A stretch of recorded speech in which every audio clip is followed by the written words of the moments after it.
Playtime! Okay, ang game natin ngayon ay Animal Guessing Game. Alam kong very easy sa inyo ito, kids. Kasi, pinag-aaralan nyo ito sa school. Tama? Kaya kayang-kaya nyo yung game natin. Okay? Na-mention kanina sa memory verse natin yung salitang fear. Kaya, ang huhulaan natin, ano kaya ang mga animals na usually fearful tayo? Hindi lang mga bata, kundi mga adults din eh. Okay? Magbibigay ako ng 6 animals na huhulaan ninyo. I-describe ko ito. Tapos, magbibilang tayo ng 1, 2, 3. Sasabihin nyo yung hula ninyo. Okay? Ready na kayo? Let's start! Animal number 1. Ang animal na ito ay kinatatakutan ng mga kids dahil nagngangat-ngat siya ng mga gamit, pati pagkain, damit natin. At pag namatay siya, mabaho siya. Mahaba ang nguso niya, medyo. At mahaba din ang buntot niya, medyo. Okay, anong animal ito? 1, 2, 3. Yes! Tama kayo, kids! Ito ay rat or daga. Takot pa kayo sa daga? Yeah! Okay, tuloy natin ha. Animal number 2.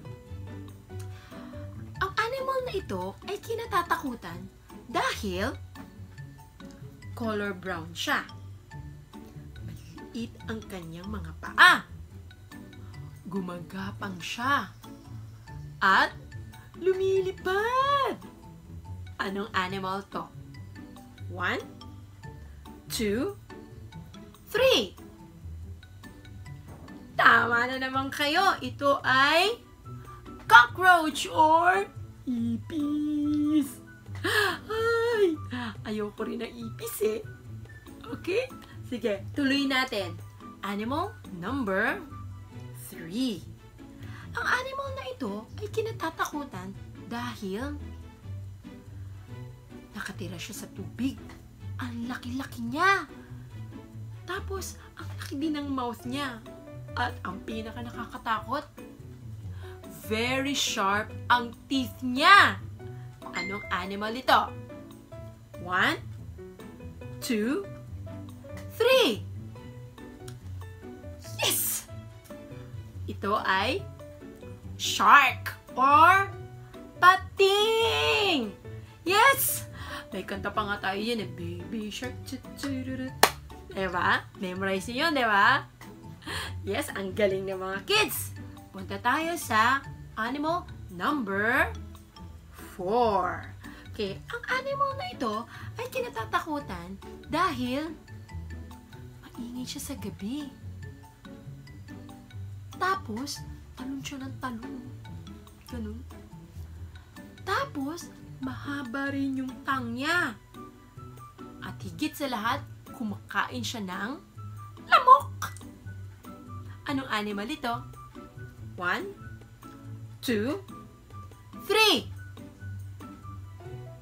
Yes! Alam nyo na naman yung sagot. Ang sagot ay frog or palaka. Very good! Yay! Okay, tuloy tayo ha. Animal number 5. Ang animal na ito ay kinatatakutan dahil ang sabi nila, he is the king of the jungle. Tapos ang tapang-tapang niya. Tapos ang laki-laki ng boses niya. Very strong siya. At pinaka-importante, nasa story natin siya kanina. Anong animal ito? 1, 2, 3.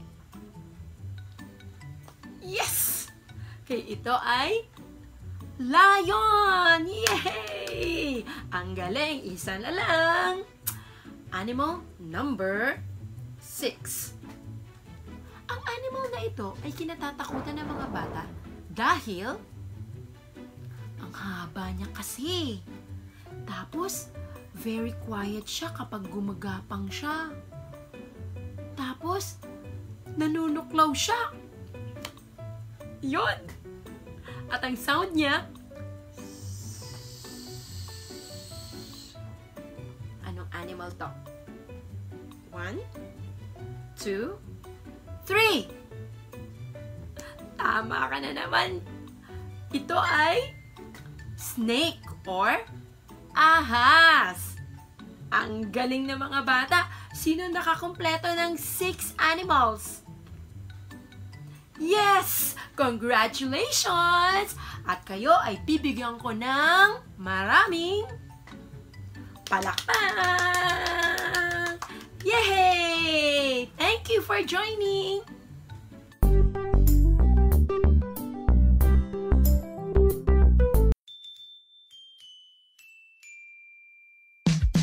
My God is so big, so strong and so mighty. There's nothing my God cannot do. My God is so big, so strong and so mighty. There's nothing my God cannot do. The mountains are His, the valleys are His, the stars are His handiwork too. My God is so big, so strong and so mighty. There's nothing my God cannot do.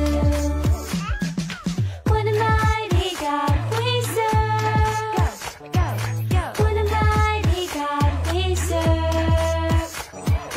Angels bow before Him, heaven and earth adore Him. What a mighty God we serve.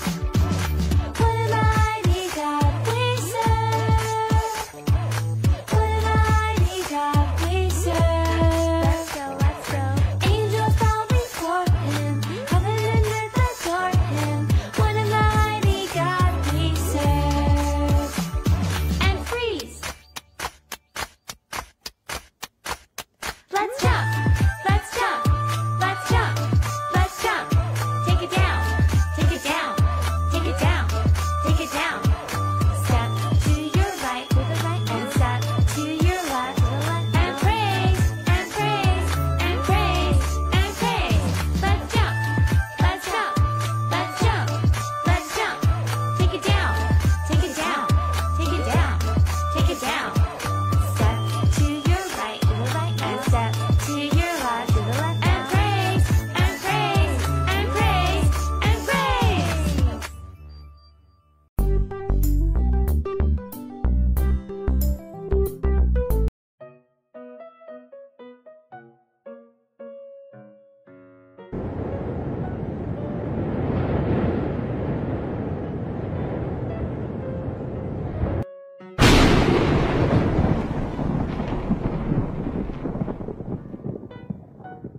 Because you want to sleep in all the fucking time.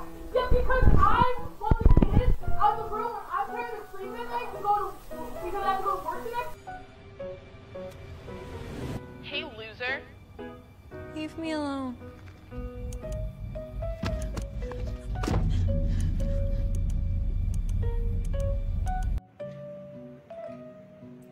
Anong masasabi niyo sa video na napanood ninyo? Kinabahan ba kayo? Natakot? Naiyak? Or nagulat? For sure, isa sa mga yan na experience na ninyo. Anong ginawa ninyo? Or meron pa ba kayong ibang situation na na-experience na naramdaman niyo yung takot, kaba, galit, or lungkot? Sige, bibigyan ko kayo ng 10 seconds para mag-isip.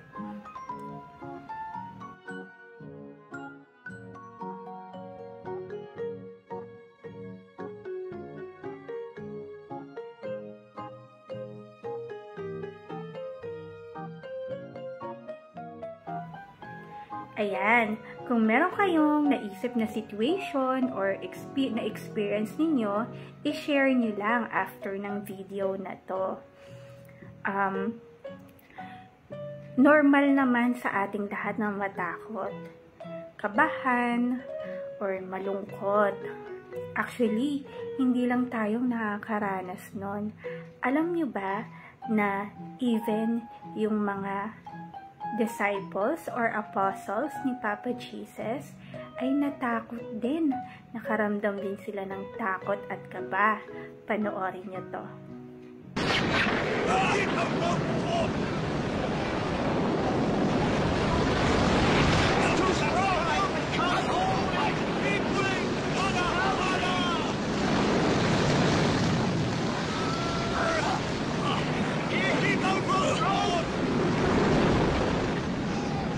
Master! We're about to die! Waves are swamping us, we'll all drown! Help us, Master!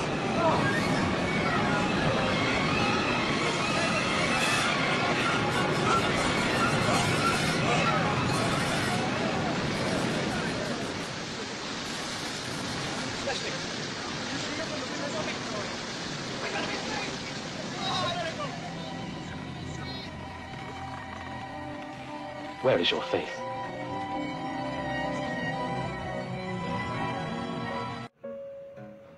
O, diba?